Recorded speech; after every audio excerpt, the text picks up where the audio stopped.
Ito na yung ating almusal. Balatan natin yung saging. Balatan natin yung saging. Ako, ang aking pagkain, bago ko kainin lahat yan, kinakain ko muna yung protein. Protein first muna tayo. So, yun yun. Yun yung mga sinusunod ko na order ng pagkain.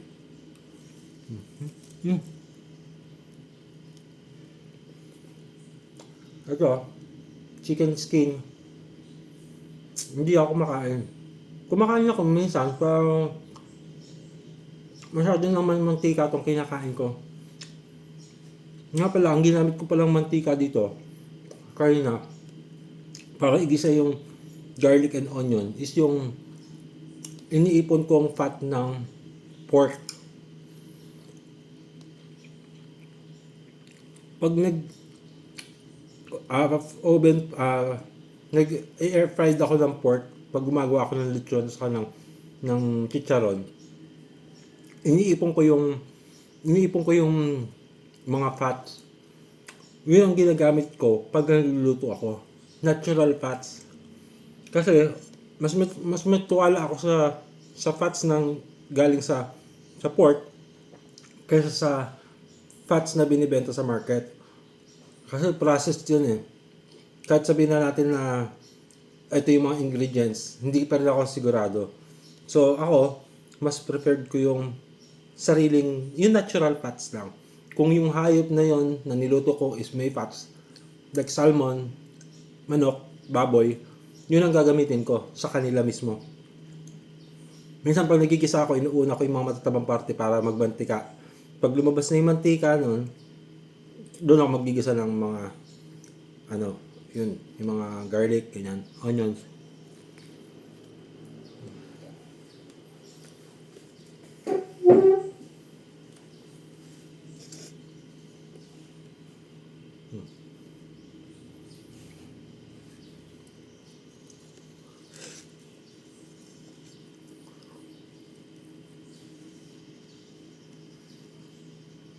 Itong chicken breast, walang timpla.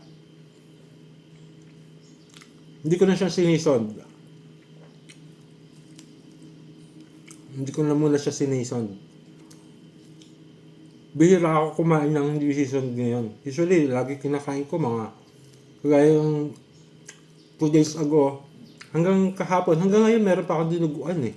Tapos, galing si mama sa handaan, ipinaghingi niya ako ng lechon. So, yun ang pagkain ko. Niluto kong dinuguan, saka yung lechon. May mga seasoning siya. So, ngayon, para mabalansin natin yung diet, nagluto ako ng chicken, hindi ko na muna sinisod. Pero ganun din, kasi itong noodles ko, highly seasoned to. Kasi yung yung oyster sauce eh.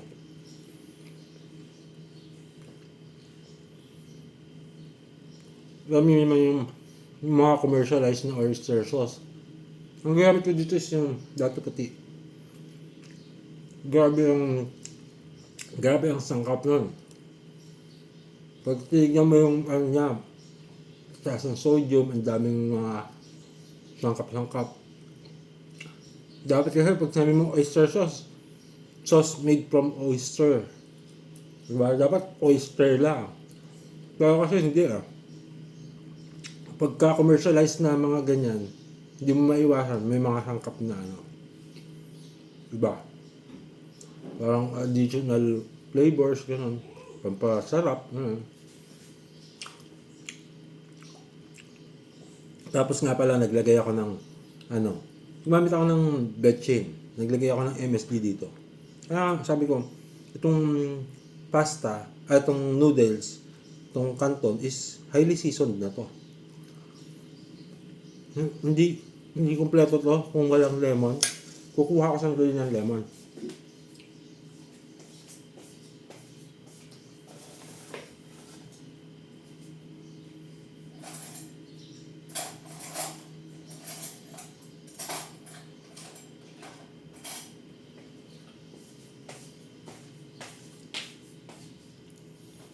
Nalimutan ko, sorry. Lemon ako ng lemon. Calamansi.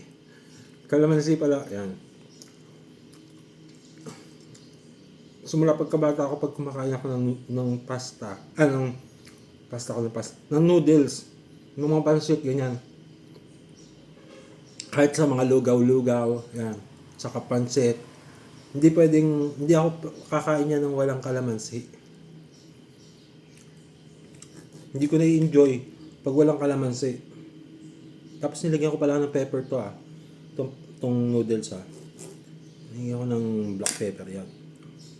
Kaya sabi ko nga sa inyo, highly seasoned tong noodles.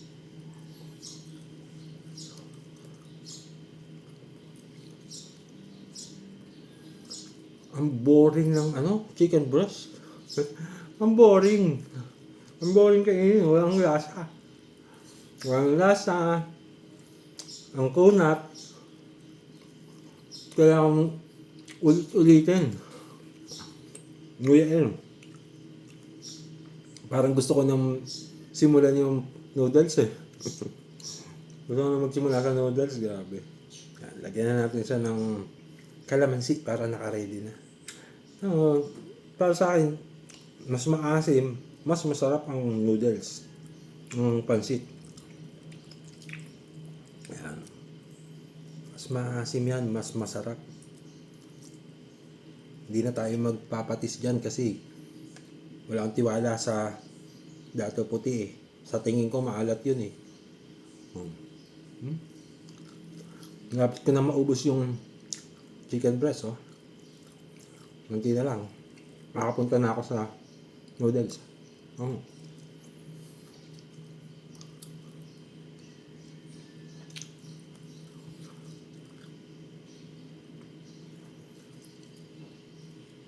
Naalala ko. Meron akong lettuce Sandali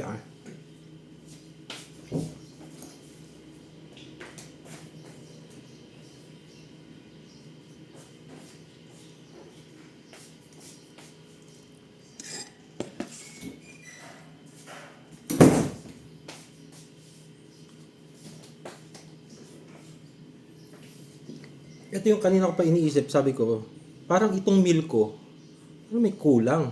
Kasi meron akong carbohydrates, meron akong protein, meron akong fats, may fats yan. Meron din ako sa micros, itong saging, mga vitamin C, mga B12, ganyan. Sabi ko parang may kulang.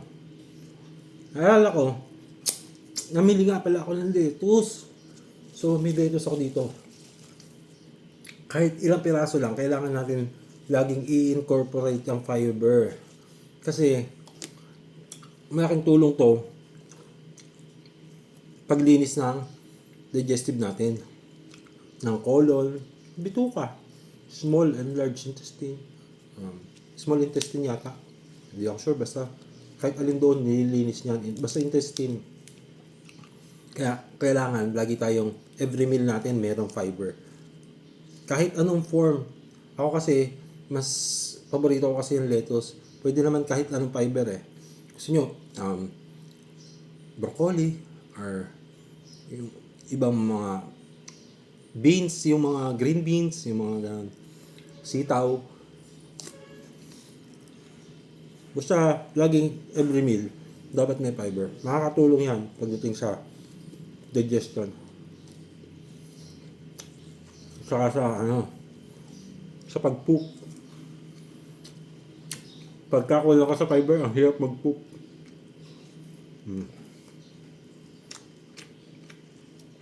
Ang sarap kasi nito. Papalaman mo yung chicken.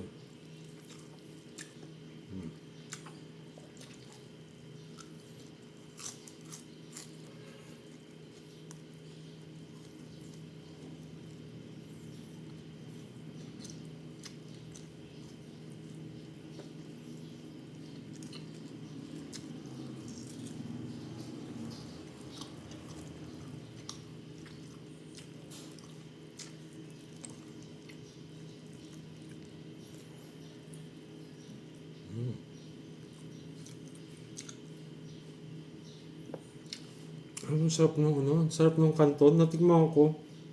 May natikman akong part na nakadikit dun sa chicken. Ang sarap. Sarap nung kanton. Grabe. Excited na ako. Di ba? Konti na lang. Konti na lang. Oh. Punta na ako sa kanton. Ito na lang yung chicken ko. Eh. Kanton na ako.